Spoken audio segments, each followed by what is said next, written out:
So if we can agree that a strong creative is the reason you go from burning ad spend to generating millions in revenue, how do you design ads that are impossible to ignore? And what do big brands know that most advertisers miss? So if you're new to the channel, I've spent the past few years working with brands, designing strategies and visuals that have generated millions in revenue. And after studying thousands of ads, after studying thousands of books on copywriting, on marketing principles, and thousands of hours of research, what I came to understand is that there's a 3-step formula that allows you to produce ads that are impossible to ignore at will. And in this video, I'm going to break down the entire process from the design principles to the words that you choose to use and showing you how the biggest brands are leveraging these types of insights every single day to generate millions, if not billions of dollars in revenue.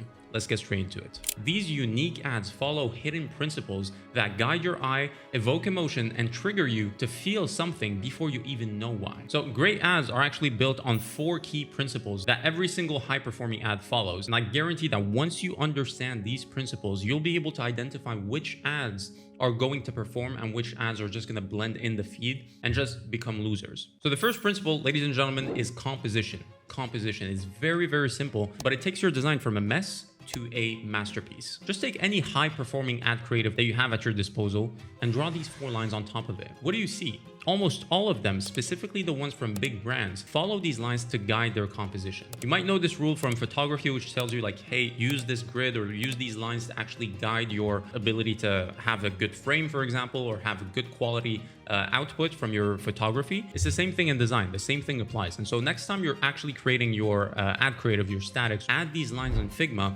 and have them build the creative based on these lines, and you'll see a massive difference in the output that you get from your statics. Let me ask you this. What is the first thing that you notice in this image? It's the product, and that is due to something called in physics the focal point. Essentially in optics, the focal point is exactly where your eye lands when it is focusing on the image it has in front of it. So it's very important that the focal point of your creative be something of substance, namely the product. If you're selling a product online and you want your ads to be effective, you essentially need to be advertising your product. And so the beautiful thing about this is it forces the customer to focus on exactly what you want them to focus on, instead of them getting lost with the headline, with this, with that, with like badges, with the offer. Like, you don't want them to get lost in the hierarchy of information that they need to consume. Finally, can you see that how the lines, the text, and even the blank space in the creative are actually guiding your eye towards the main object, which is the product?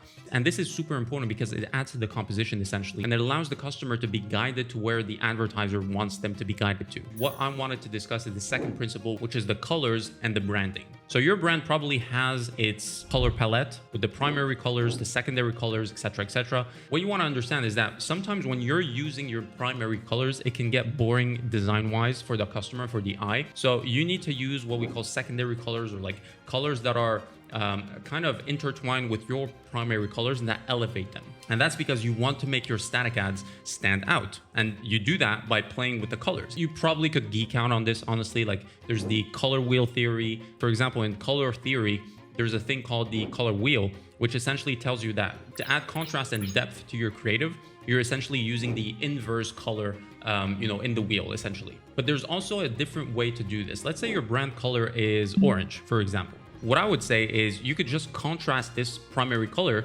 with secondary colors that are black, white, and gray.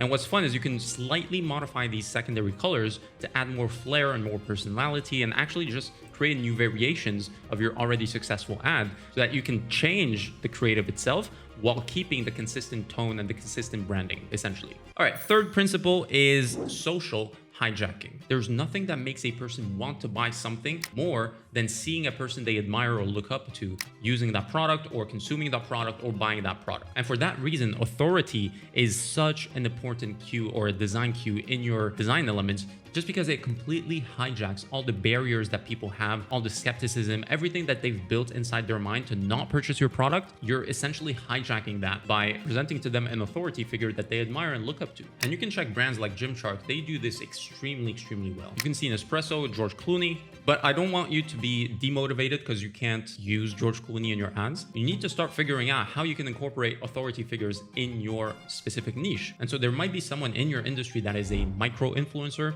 or someone that is highly, thought of in the industry that you're in. you might want to start looking at people that are within your budget that you can incorporate in your ads so that you can hijack the brain of your customers essentially. So with these three principles, the first ones that we discussed, you have all the elements in your ads to make them super powerful. The fourth principle is how do you take these elements, create a visual hierarchy so that you are in a position to guide the consumer or the customer. You meticulously create your static in a way that guides your customer from one element to the other in a specific pattern and in a specific order. So typically, in visual hierarchy, there are three elements: the primary element, the secondary element, and the tertiary element. Primary element should always be, like we said, your focal point. This is what you want the customer to see in the first split second of them seeing your ad. So you want to make an effort to make it high contrast, to make it stand out, and to make it bold when it comes to the visual impact that it has for your customer. You want that to capture the attention of your customer first. The secondary element should always be engineered in a way that adds context to the primary element. So this could be a key message, a secondary headline, some text or an offer that really reinforces what you said in the primary element. And that's super powerful because it adds power and punch to your primary element. It adds more context. The third elements are all the details that support your key message without competing with it. So these are your social proof. For example, if you've been published in magazines, your Trustpilot reviews, your ratings, how many customers you've served, customer testimonials, anything that really just completes the creative and just seals the deal for the customer essentially. So to make these elements work, you need to understand the main rules for visual hierarchy. Bigger always equals more attention. So your primary element should always be bigger than all the other elements. Brighter, more saturated, and or contrasting colors always equates to drawing the eye of the customer. When you use bold or highlighted text, it can guide the customer's eye. So you need to use it very carefully because it could disrupt the visual hierarchy that you've been building. And what I want you to do right now is look at your top performing ad, for example, or an ad that you like the most, that you've been working very hard to creating. And I want you to really analyze it deeply. What is the first element that pops out? What is the second element that pops out? And what is the third thing that you see when you look at your creative? And that's your visual hierarchy essentially. So you are your test subject. Now, if you're not happy with the visual hierarchy, rearrange it until you see the first thing as being the first element that you want to see, the second element being the second thing that you want to see, and the third element being the third thing that you want to see, okay? So now that you know these design principles that are behind high performing creatives, let's break down some of my best performing ads and the reason why they work.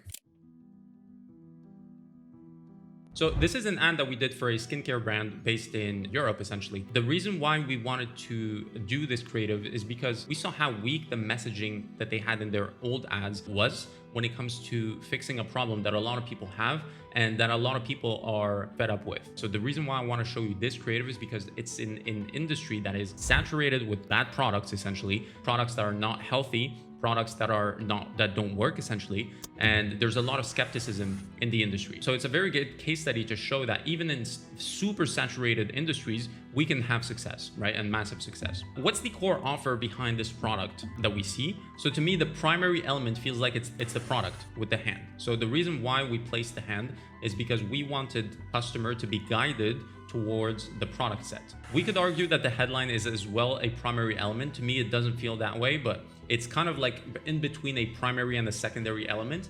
But this just reinforces what the product does essentially. So we present the nature of the product being a set, some kind of soap with some kind of lotion, and then we talk about what the product does, which is exactly what it's supposed to do to fix the problem that people have, which is eczema. We could talk about how it targets customers' pain points. So most people that are struggling with eczema, they want a clear skin, they want to feel calm, and they want something that actually works. They also want to be reassured with social proof and authority figures that are approving this product, if you will. So this ad performs really well just because it's able to kind of handle all the objections that customers have in a very, very specific and skeptic industry. So the way it does it is very simple. Most products that you can buy at the store or that you see ads from online, they try to fix eczema as a skin issue. This product fixes the root cause, which is your gut actually leaking, and that's why it creates eczema in your skin. It's an innovative headline that people have not heard of. It's a very sophisticated market, but with a very unique headline that kind of counteracts the sophistication of the market. And that's why this really stands out. The other thing is that it handles every single pain point that people have in just a few words. For example, clear the skin, hydrate, calm. It actually works. loved by dermatologists, right? People don't want to try products that feel experimental or don't actually work. If you want to critique it, I would say that it lacks a little bit of contrast when it comes to just standing out on screen. But I think the innovative solution, the innovative headline, and the social proof just makes it, just kind of counterbalances it. But obviously you can improve it when it comes to contrast and making it stand out more on screen. But that's marketing. You never are finished when it comes to, iterating on your work and improving it. So this is an ad that we ran for Slate Swim.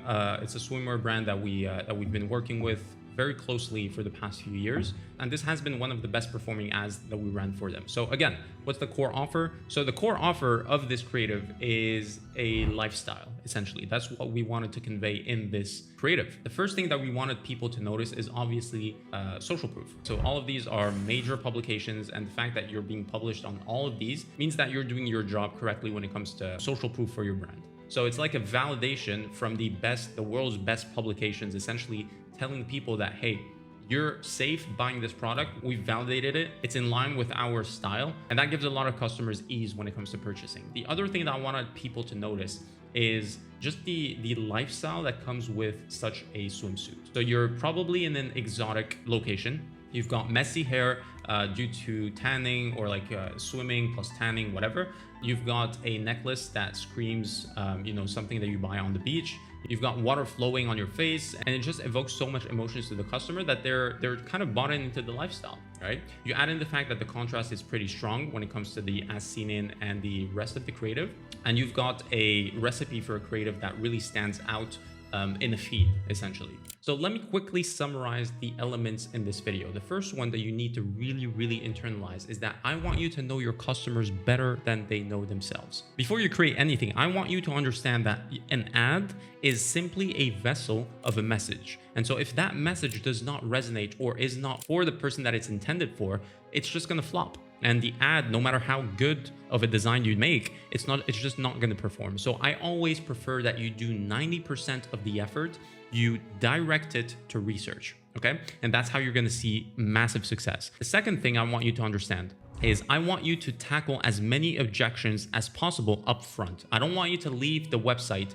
to do the heavy lifting on your behalf. There's always a lot of real estate on the website, and there's more real estate there than on the ad. But if you can, always tackle objections on the static or on the creative that you're launching. The third element is I want you to include as much social proof as possible in the creative itself. And that's because you want to really just create that relatability effect in your customers' minds. And you want them to think, if people are using this, then maybe I should. And that feeling is your ticket to scale. The other thing is I want you to understand how weak is our attention span, okay? The average user on Meta, Instagram, all of these platforms scrolls the length of the Statue of Liberty every single day. So you need to make sure that when your ad shows up, it shows up with intent, with purpose, and with clear message that is directed to the person that's watching it. You don't have the opportunity or the luxury to waste ad space. So you need to make sure that your ads are pattern interrupting mechanisms. Now that you have all of these elements, now that you know exactly how to create a static ad and take it from a mess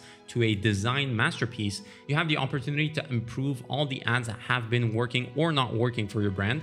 But if you want ads like this or video ads completely done for you, as well as a team that manages, scales, and optimizes your entire account and your entire store, you can click on the first link in the description and book a call. You'll be speaking directly to me, and we'll be dissecting your brand and making sure that we create a roadmap to show you what is necessary to get your brand to the next level. Now, hope you enjoyed this video. Hit subscribe, like the video if you did, and I'll see you on the next one. Cheers.